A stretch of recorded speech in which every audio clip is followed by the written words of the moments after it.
بد اعمال چې د سر ته رسولي دي.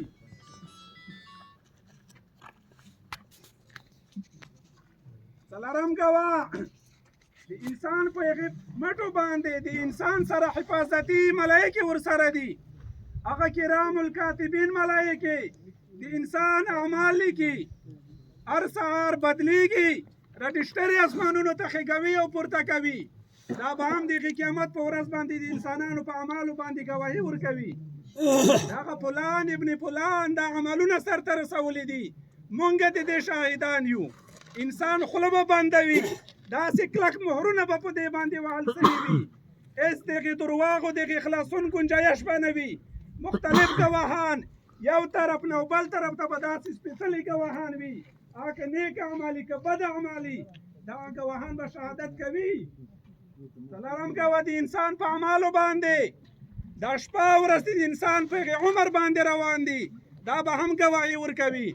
نبی علیه السلام فرمایي چې هره ورځ په انسان باندې راځي، د انسان ته دا اواز کوي چې ابن آدم، ای د آدم علیه السلام بچیه، ای د آدم علیه السلام اولاده، انا خلق جدید، زه خو تا په حق کې نوې ورځ یم، هره د هفتې هره د هغې جمعې ورځ نه یم، تا په هغې ژوند کې نننۍ یوه نوې ورځ یم. خبردار ما په حق کې داسې نیک اعمال وکړه، که څه دې بد اعمال دې وکړل، تا په خلاف زه ګواهي ورکوم د هغې قیامت په ورځ باندې. دا قسم یې شپه هم د هغې انسان ته دا اوازونه کوي، او خبردار نننۍ ورځ تا په عمر باندې تېره شوه، زه په تا باندې بیا نه راګرځم، د قیامت ورځې پورې ما راګرځېدل بیا په تا باندې نشته.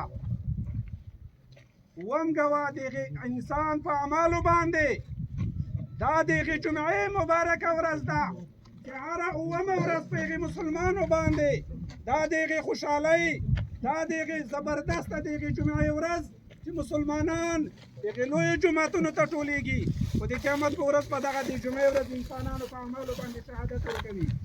الله رب العالمین فرمایي وشاهد و مشهود، الله فرمایي چې ما دې په هغې شاهد باندې قسمي چې هغه به په هغې باندې به شهادت ورکولی سي. او نبی علیه السلام د دغه شاهد په هغې تفسیر کې فرمایي وی د شاهد نه مراد یوم الجمعه، دا د هغې جمعې ورځ مراده ده. دا اووم ګواه د انسانانو په اعمالو باندې. اتم ګواه د انسانانو په اعمالو باندې هر نبي به په خپل امت باندې دا شهادت کوي چې ما امتیانو د عمل سرته رسولی دي. نبی علیه السلام دا به هم په خپل امت باندې ګواه وي. په نیکو اعمالو په بدو اعمالو ما خپل مسؤلیت خپل دعوت په امت ته په هغې سمه توګه رسولی ده، دا به هم په هغې خپلو امتیانو باندې ګواهي. او نهم ګواه هغه الله رب العالمین چې هغه په صفاتو کې د هغې ظلم صفات نشته، هغه په هغې اوصافو کې د هغې زیادت والا اوصاف نشته، دا به هم په هغې په خپل مخلوق باندې دا هم ګواهي وکړي. یعلم خائنة الاعین وما تخفي الصدور، هغه د هغې سترګو په هغې خیانت معلومات هم پروردګار عالم ته کېږي، هغه څه چې سینې د هغې پټول کوي پروردګار عالم ته د هغې معلومات هم شته. الله به په دې باندې هم ګواهي وکړي چې بندګانو دا اعمال تاسې دنیا کې سرته رسولي دي.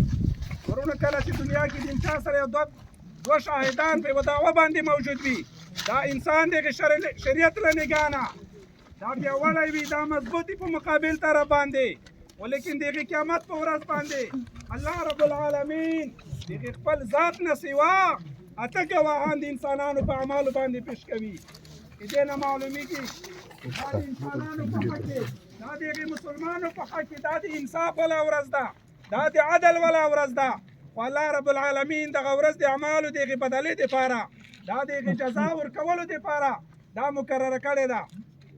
اوسني دور کې داسې بېهوده داسې اشیا د هغې مسلمانو دپاره راووتل، اگر که هېڅوک نه وي موجود، خو انسان په هغې قسمه قسمه ګناهونو کې مبتلا د الله په هغې خاطر باندې هغې خپلو اندامونو باندې سوچ وکئ، هغې خپلو اندامونو د استعمال سره ډېر فکر وکئ، خاصتا دا د هغې کشر نسل دپاره، د هغې ځوانې طبقې دپاره دا د هغې تلیفون د هغې موبایل استعمال څومره چې ښېګڼې ډېرې دي، یو په سلا یو په هغې زرګونو باندې دومره د انسانانو بدګړې ډېرې دي. د خدای د حلایز کا دې نه قبول او منظور وګرځي دا عاجز باندې خدای رحم وکړي لوی سفر به خطر کې